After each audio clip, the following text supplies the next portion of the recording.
Ya, Anda masih bersama kami di Halo Indonesia dan dalam segmen bincang kali ini kita akan membahas tentang normalisasi sungai di Jakarta. Edika, bulan Januari, Februari sudah masuk musim penghujan dan puncaknya ibu ya? kota siap-siap untuk menghadapi banjir sebenarnya. Nah, kira-kira menurut Dika, keadaan atau kondisi sungai di Jakarta itu seperti apa saat ini? Ya, sebenarnya kalau dilihat sih masih kualitasnya pasti airnya khususnya ya masih cukup terbilang kurang baik. Tapi kita lihat memang pemerintah juga sudah banyak upaya dari pengerukan, juga ada pengelolaannya juga sudah cukup dikerahkan lah tenaganya ya. Betul sekali, memang ya pemirsa, Januari Februari ini memang rawan banjir. Dan sebenarnya pemerintah Pemprov DKI Jakarta juga sudah melakukan berbagai upaya. Salah satunya adalah normalisasi sungai, salah satunya adalah Sungai Ciliwung. Ya, karena memang kalau kita berkaca pada peristiwa tahun 2012, 17 Januari 2012, terjadi bencana banjir besar di Jakarta. Betul.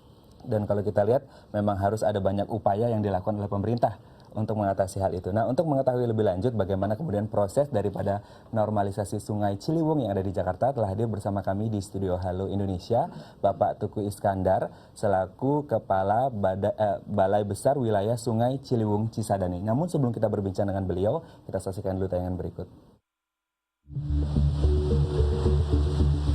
Wilayah Kampung Pulo yang terletak di Kelurahan Kampung Melayu Jatinegara, Jakarta Timur, menjadi salah satu titik langganan banjir di ibu kota.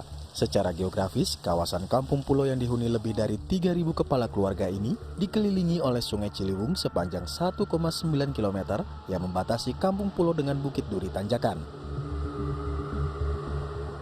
Tak heran bila jumlah penduduk semakin padat, sedikitnya 8.000 hektar luas wilayah Kampung Pulo mudah terendam air di musim penghujan akibat air sungai yang meluap serta saluran air yang terhambat. Tingginya curah hujan di hulu Sungai Ciliwung serta rendahnya kawasan ini juga tak jarang dijadikan sebagai penyebab utama terjadinya banjir yang bisa mencapai kedalaman lebih dari 5 meter. Untuk itu, guna mengantisipasi bencana banjir yang dapat kembali terjadi di wilayah ini, Pemprov DKI Jakarta telah menjalankan program normalisasi Ciliwung dengan melakukan pembongkaran rumah warga di sekitar Kampung Pulo yang berada di bantaran Sungai Ciliwung sejak Agustus tahun lalu. Tujuannya adalah untuk kembali meningkatkan kapasitas debit air sehingga mampu untuk menampung air dan menjadi salah satu langkah untuk membebaskan ibu kota dari bencana banjir. Ya, ini kalau kita lihat kondisi di Ciliwung dan beberapa sungai yang lainnya memang harus dinormalisasi karena Harus. menjelang banjir. Dan meminimalisir juga ya Betul dampak sekali. dan Oke. kemungkinan dampak dari banjir Betul ini. sekali. Kita langsung ke Pak Iskandar. Halo Pak Iskandar. Halo, Selamat pagi Pak Iskandar. Selamat pagi. Oke. Selamat datang di Halo Indonesia. Semangat Pak. Walaupun tugasnya berat ya. Oke, Pak Iskandar, selaku Kepala Balai Besar Wilayah Sungai Ciliwung Cisadane.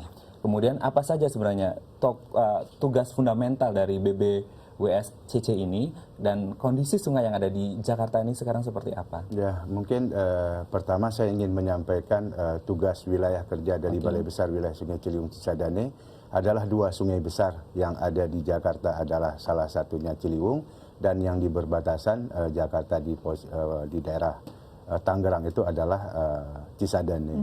Kalau wilayah kerja Ciliwung Cisadane itu ada di DKI Jakarta termasuk Pulau Seribu.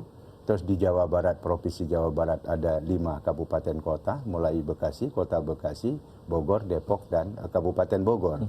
Terus untuk yang di Provinsi Banten, di 3 Tangerang itu menjadi wilayah kerja Balai Besar Ciliwung Cisadane. Oke, lalu bagaimana sih sebenarnya kondisinya saat ini sendiri dan berapa lama sudah digerakkan Balai Besar ini? Balai Besar Wilayah Sungai Ciliwung Cisadane terbentuk semenjak tahun 2007. Selama ini sudah menjalankan fungsi kewenangan berdasarkan Peraturan Presiden nomor 12 tahun 2012 tentang kewenangan daripada pengelolaan sungai yang ada di wilayah Indonesia.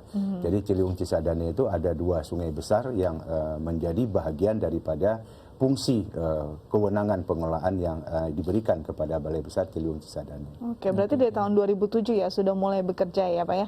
Sebenarnya enggak, ini adalah embrio dari beberapa semenjak tahun 60-70 juga sudah ada dengan ada struktur unit organisasi yang lain. Terus pada saat itu melalui Kapru Banjir itu semenjak tahun 70-an itu sudah ada.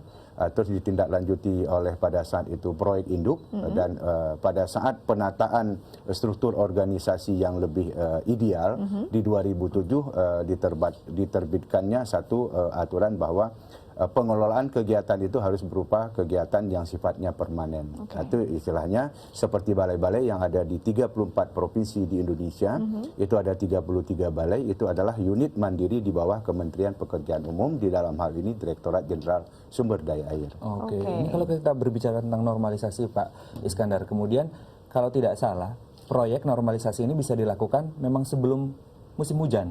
Nah, apakah memang sudah dilakukan dan semaksimal apa sejauh ini? Ya, jadi kami tidak mengenal waktu, jadi tidak dibatasi oleh keadaan apapun, misalkan hujan. Jadi kami mengambil contoh seperti kita normalisasi Kali Ciliwung. Kali Ciliwung kita sudah mulai normalisasi dengan akhir 2013. Bertahap terus dan istilahnya kita tidak berhenti dan tidak akan kita berhenti kalau itu belum kita selesaikan gitu. Jadi menangani kegiatan ataupun normalisasi ataupun dalam bentuk apapun masalah sungai yang berhubungan wilayah kerja, wilayah Balai Besar Ciliwung Cisadane, kami tidak didasari kepada waktu hujan atau tidak hujan, dan terus kita akan melakukan kegiatan. Jadi memang tidak mengenal waktu ya, Iya, Matt, ya? tidak mengenal waktu. Tapi apa sih Pak yang dilakukan? Maksudnya pekerjaan apa saja dalam proses normalisasi? Misalnya apakah pengerukan juga dilakukan oleh BBSWCC? Ya, ini kalau kita lihat contoh yang paling dekat kita Ciliwung, jadi meeting point kita kalau hujan, itu dulu ada tembok merah di Kampung Pulau, sekarang temboknya sudah habuk. Jadi normalisasi Kali Ciliwung itu karena keadaan kali kita itu adalah sudah sangat-sangat kritis. Kritis itu apa? Termasuk adalah kapasitas tampung aliran kali sendiri. Itu di Ciliwung itu ada rata-rata 15 sampai 20 meter, cuma sisa. Malahan di tempat tertentu hanya ada 10 meter. Nah, ini kita tingkatkan menjadi antara 35 menuju ke 50 meter. Kiri kanannya kita memberikan penyediaan jalan inspeksi. Artinya kita memberikan batas ruang antara fungsi daripada sungai dan fungsi selain daripada sungai itu sendiri.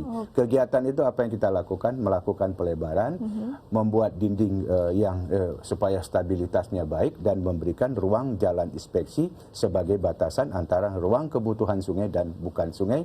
Di samping itu adalah pengerukan. Oke, jadi memang inilah adalah sebuah upaya untuk mengembalikan sungai pada fungsinya lagi ya Pak ya? Iya, pada fungsinya. Oke, kita masih akan berbicara lebih lanjut Baik. lagi tentang peran dari BBWSCC. Ya.